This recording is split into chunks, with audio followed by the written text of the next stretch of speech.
ओम शांति। आज है 4 अप्रैल 2022 के साकार मधुर महावाक्य। आज बाबा ने विशेष कर्म योगी बनने के लिए कहा कि तुम्हें चलते फिरते याद का अभ्यास करना है। एक बाप के सिमरण में रहे नर से नारायण बनने का पुरुषार्थ करना है। और फिर बाबा ने निश्चय बुद्धि बच्चों की निशानियां सुनाई कि उनका बाप के साथ पूरा पूरा लव होगा। बाप के हर फरमान को पूरा पूरा पालन करेंगे। उनकी बुद्धि बाहर नहीं भटक सकती। वह रात को जागकर भी बाबा को याद करेंगे और याद में रहकर ही भोजन बनाएंगे। फिर कहा, ऊंचे ते ऊंचा बाप, ऊंचे ते ऊंची पढ़ाई, मनुष्य से देवता बनने की पढ़ाते हैं। यह पढ़ाई प्रसिद्ध है। इससे असुर से देवता, बंदर से मंदिर लायक बनते हैं। और कहा, भारत जब स्वर्ग था तो सचखंड था, अब है ही झूठखंड। बाबा समझाते हैं, ड्रामा अनुसार दिन प्रतिदिन दुख बढ़ता ही जाएगा। बल कितने भी यज्ञ तप आदि करे, परंतु परिणाम नीचे ही गिरते जाएंगे। और बाबा से विशेष मदद लेने के लिए कहा कि रात को जागकर याद करो तो तुमको बहुत मदद मिलेंगी। चलते फिरते भी याद का अभ्यास करो। याद में रहकर भोजन बनाओ। 8 घंटा तो योग में जरूर रहना है। तुम हो कर्म योगी। बाबा कहते हैं, सब कुछ करते मेरे सिमरण में रहो तो घर बैठे भी जबरदस्त कमाई कर सकते हो। सुनते हैं महावाक्यों को विस्तार से। आज बाबा कहे, मीठे बच्चे, तुम हो कर्म योगी। तुम्हें चलते फिरते याद का अभ्यास करना है। एक बाप के सिमरण में रहे नर से नारायण बनने का पुरुषार्थ करो। आज मुरली से प्रश्न है, निश्चय बुद्धि बच्चों की निशानी क्या होगी? तो बाबा ने उत्तर में कहा, उनका बाप के साथ पूरा पूरा लव होगा। बाप के हर फरमान को पूरा पूरा पालन करेंगे। उनकी बुद्धि बाहर नहीं भटक सकती। वह रात को जाग कर भी बाप को याद करेंगे। याद में रहकर भोजन बनाएंगे। आज मुरली में गीत बजा, तूने रात गवाई सो के, दिवस गवाया खा के, हीरे जैसा जन्म अनमोलक कौड़ी बदले जाए। ओम शांति। पहले तुम बच्चों को निश्चय होना चाहिए कि बाबा यहाँ का निवासी तो नहीं है, परम धाम से यहाँ आकर हमको पढ़ाते हैं। क्या पढ़ाते हैं? बाबा पूछते हैं, बाबा आकर कौन सी पढ़ाई पढ़ाते हैं? ऊंचे ते ऊंचा बाप, ऊंचे ते ऊंची पढ़ाई, मनुष्य से देवता बनने की पढ़ाते हैं। यह पढ़ाई प्रसिद्ध है। इससे असुर से देवता अथवा बंदर से मंदिर लायक बनते हैं।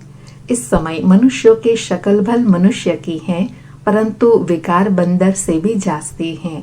बंदर से तो मनुष्य में बहुत ताकत है, सीखकर ताकत को पाते हैं। यहाँ भी कोई तो बाप से सीखकर स्वर्ग की राजधानी स्थापन करते हैं, कोई फिर साइंस सीखकर नरक का विनाश करते हैं।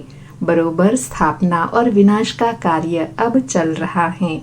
विनाश हमेशा पुरानी चीज का होता है। वह सब रावण को सलाम करते हैं। सिर्फ तुम ही हो जो राम को सलाम करते हो। तुम बच्चे राम और रावण दोनों को जानते हो। मनुष्य कहते हैं, व्यास ने गीता सुनाई है, उसमें जो भगवान वा शब्द लिखा हुआ है वह सत्य है, परंतु भगवान का नाम बदली कर झूठ कर दिया है। बाबा कितना समझाते हैं, प्रदर्शनी में सिर्फ एक बात ही समझ जाए कि गीता का भगवान निराकार शिव है, न कि मनुष्य। यह भी समझते नहीं है। यह भी ड्रामा में नोंद है। सिर्फ सन्यासी है जो अपने को दुखी नहीं समझते। वास्तव में वह भी दुखी है जरूर, परंतु कहते हैं हम दुखी नहीं हैं। या तो कह देते हैं शरीर दुखी होता है, आत्मा थोड़े ही दुखी होती है। आत्मा सो परमात्मा है, वह कैसे दुखी होंगी? यह उल्टा ज्ञान है। अब है ही झूठखंड। भारत स्वर्ग था तो सचखंड था। बाप समझाते हैं, ड्रामा अनुसार दिन प्रतिदिन दुख बढ़ता ही जाएगा। भल कितने भी यज्ञ दान पुण्य आदि करे, परंतु परिणाम क्या निकला? नीचे ही गिरते गए।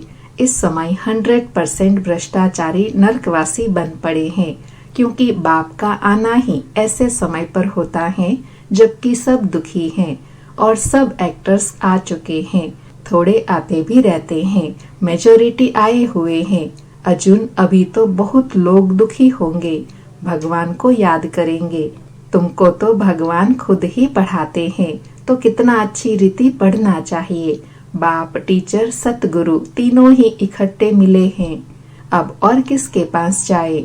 बाप कहते हैं भल गृहस्थ व्यवहार में रहो, परंतु मुझ निराकार परमात्मा की मत पर चलो तो तुम श्रेष्ठ बन सकते हो, और कोई गुरु गोसाई की मत पर नहीं चलो।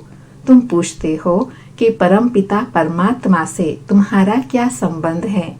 गॉड फादर है तो जरूर बाप से वर्षा मिलना चाहिए नई दुनिया का। किसी की भी बुद्धि में नहीं आता है कि फादर माना रचयिता, स्वर्ग की रचना रचने वाला, परंतु यह है निराकार। आत्मा भी निराकार है, यह मनुष्य को पता ही नहीं है। आत्मा का रूप क्या है, परमात्मा का रूप क्या है। आत्मा अविनाशी है, परमात्मा भी अविनाशी है। हर एक आत्मा में अविनाशी पार्ट भरा हुआ है।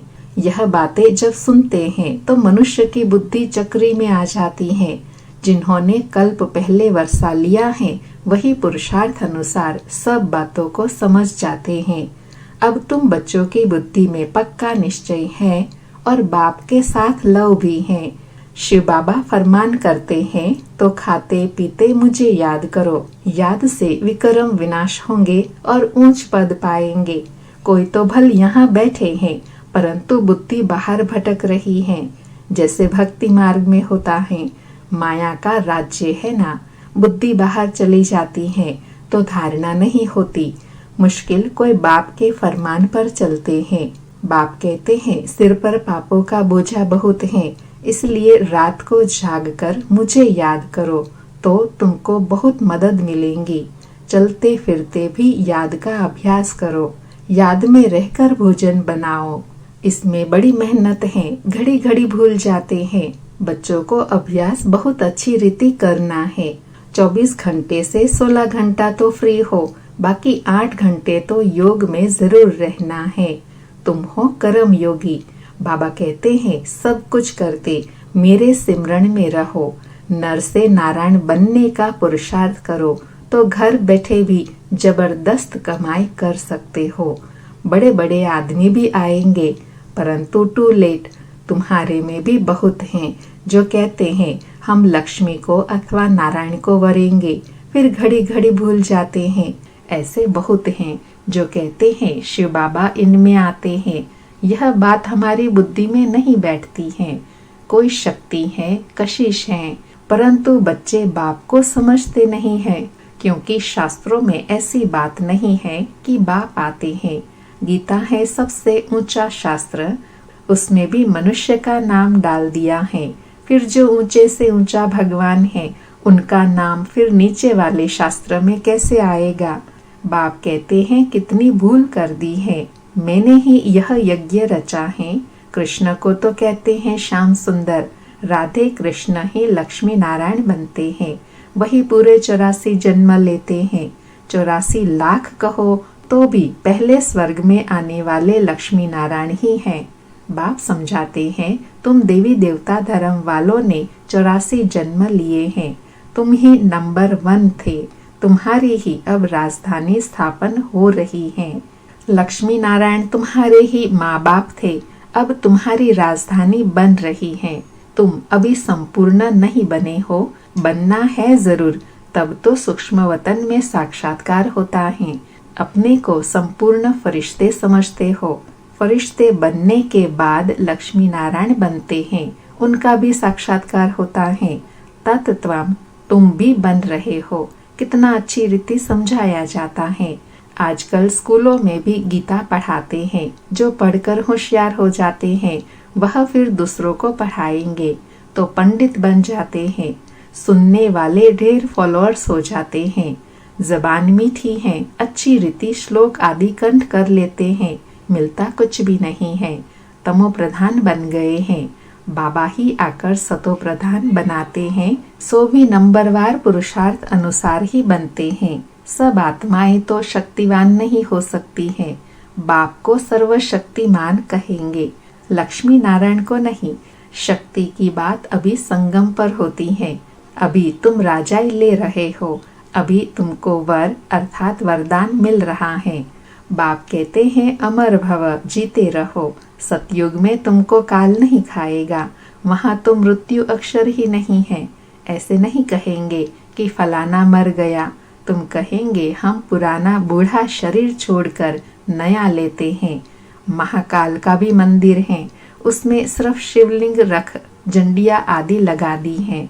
ऐसे बहुत पत्थर होते हैं जिनको सोना लगा रहता है, फिर घिस घिस कर बनाते हैं। नेपाल में नदी की रेत में सोना बहकर आता था।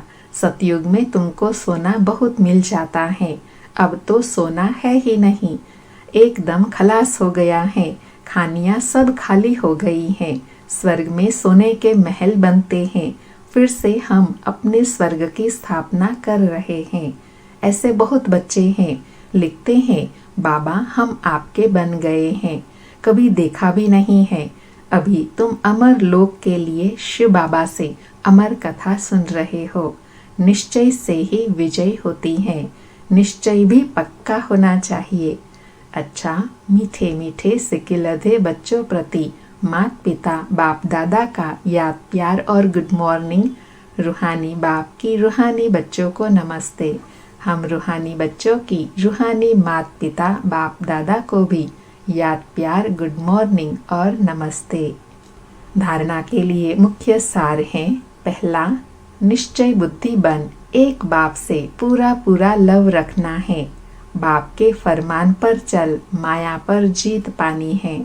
दूसरा, शरीर निर्वाह अर्थ कर्म करते कर्म योगी बनना है। याद का चार्ट 8 घंटा तक जरूर बनाना है।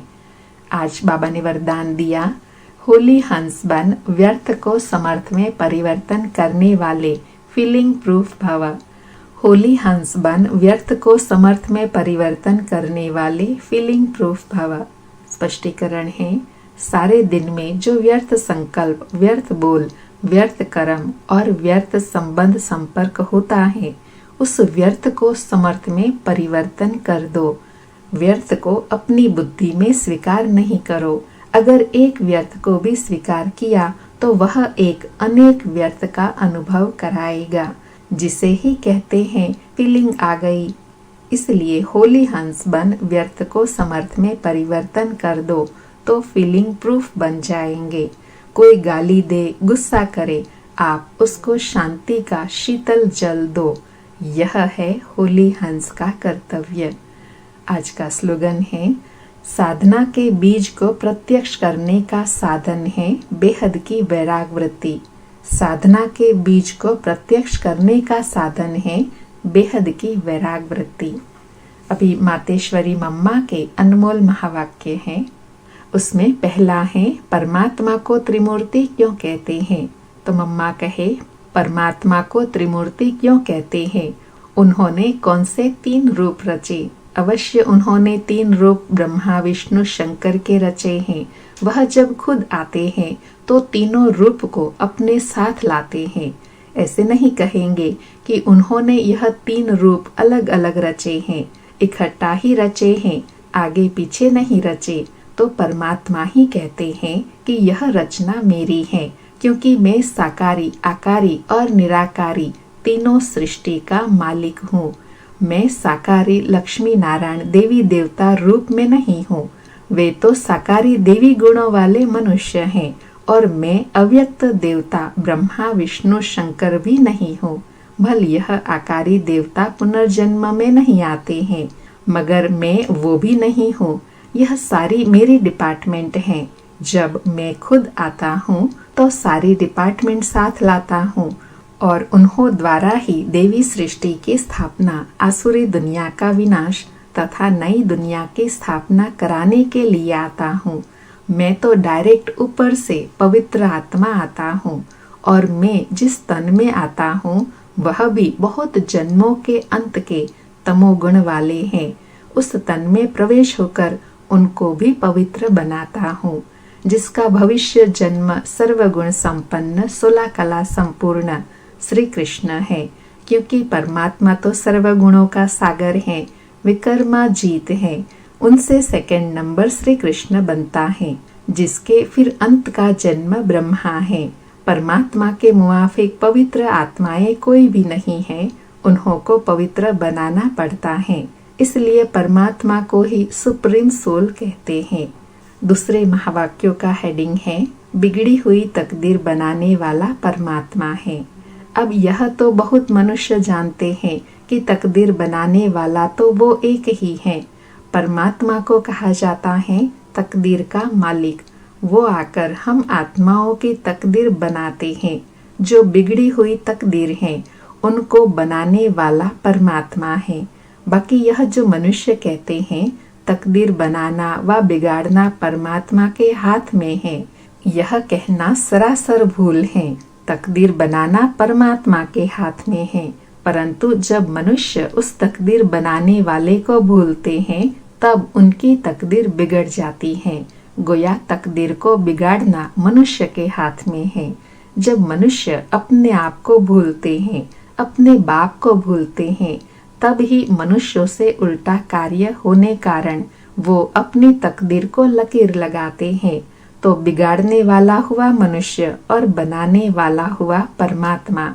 इसलिए परमात्मा को सुखदाता कहते हैं, न कि दुखदाता कहेंगे।